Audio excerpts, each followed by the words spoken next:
এই মামলা মোকদ্দমা করাটা এটা আমার কাছে একদমই কাদা ছোড়াছুড়ি মনে হয়। এই ব্যাপারটা আমার কাছে খুবই নোংরা লাগছে। নিপুণ আপু অনেক প্রিয়, ডিপজল ভাইও আমার খুবই প্রিয় একজন অভিনেতা। শিল্পী সমিতির যেই অনাকাঙ্ক্ষিত ঘটনাটা ঘটেছিল সেখানে আমি ছিলাম না, আমি এ ব্যাপারে কিছুই জানি না।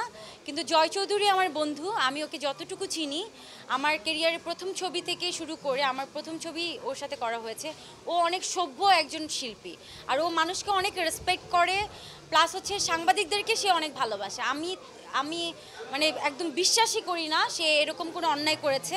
আর আমি যে ফুটেজগুলো দেখেছিলাম, ফুটেজের মধ্যে দেখেছিলাম যে শিল্পীরা কেউ মারামারি করছে না, বাইরের মানুষজনই কিন্তু চেয়ার ভাঙচুর করছে, পিটাচ্ছে। প্রোডাকশনের লোক ছিল সেখানে, আরও অনেক বাইরের লোক ছিল। সো মারামারিটা করেছে অন্যজন, নাম পড়েছে শিল্পীর। শিল্পীরাও এখানে ছিল, অবশ্যই শিল্পীদের সম্মানে। জয় চৌধুরীকে আমি যেটা দেখেছি, ও মানে ধমকাচ্ছিল, মানে ওর অ্যাংরি ফেস আমরা দেখেছি, কিন্তু ওকে আমি কারো গায়ে হাত তুলতে আমি দেখিনি। সো আমি এই ব্যাপারে আর কিছু বলতে পারছি না।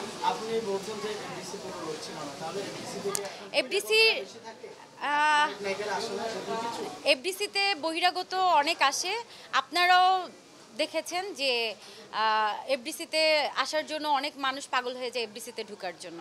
সো সুযোগ পেলে সবাই এফডিসিতে ঢুকে। আমি একদম চোখ বন্ধ করে বলবো অবশ্যই জয় চৌধুরী নির্দোষ। আর এখানে তো আরো অনেকেই ছিল, সো একা কেন জয় চৌধুরীর ঘাড়ে গিয়ে পড়বে সমস্ত দোষ। আচ্ছা যাই হোক, আর এই শিল্পী সমিতির পরে যে অবস্থাটা আপনারা দেখতে পাচ্ছেন যে আবার রিট হচ্ছে, মামলা হচ্ছে, তো এই ব্যাপারটি আসলে কিভাবে দেখছেন? এই ব্যাপারটা আমার কাছে খুবই নোংরা লাগছে যে এই কি বলবো, আমার কাছে নিপুণ আপু অনেক প্রিয়, আর ডিপজল ভাইও আমার খুবই প্রিয় একজন অভিনেতা। সো দুইজন মানুষই কিন্তু আমার খুব কাছের। তো এই মামলা মোকদ্দমা করাটা এটা আমার কাছে একদমই কাদা ছোড়াছুড়ি মনে হয়।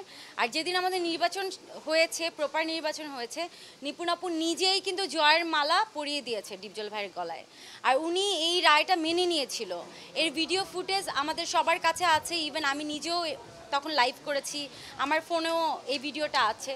সো যেখানে উনি নিজেই এই রায়টা মেনে নিয়েছে, উনি নিজেই জয়ের মালা পরিয়ে দিয়েছে ডিপজল ভাইয়ের গলায়, এখন এসে মামলা করার কোনো যুক্তিই আসে না। আমার কাছে মনে হয় যে এই চেয়ারের ভিতরে কি আছে, কি এমন মানে রসগোল্লা যে এই চেয়ারের জন্য এত মামলা মোকদ্দমা করে আমাদের এই শিল্পীদের সম্মান নষ্ট করা, এই শিল্পী সমিতির উপর মানুষের যে একটা মানে বিতৃষ্ণা চলে এসেছে, এগুলো আসলে কোনো মানেই হয় না। আমার মনে হয় যে আমরা সবাই মিলেমিশে থাকি, এটাই হওয়া উচিত। আর এটা তো মাত্র 2 বছরের ব্যাপার, 2 বছর পরে আবার নির্বাচন হবে, আমরা আবার নতুন প্রার্থী পাবো। সো আমার যে প্রত্যেকবারই নির্বাচন করতে হবে, প্রতিবারই আমাকে এই চেয়ারে বসতে হবে, আর এই চেয়ারের জন্য আমার প্রত্যেকবার করে মামলা করে করে আমাকে জিততে হবে, এটা কোনো যুক্তি নেই।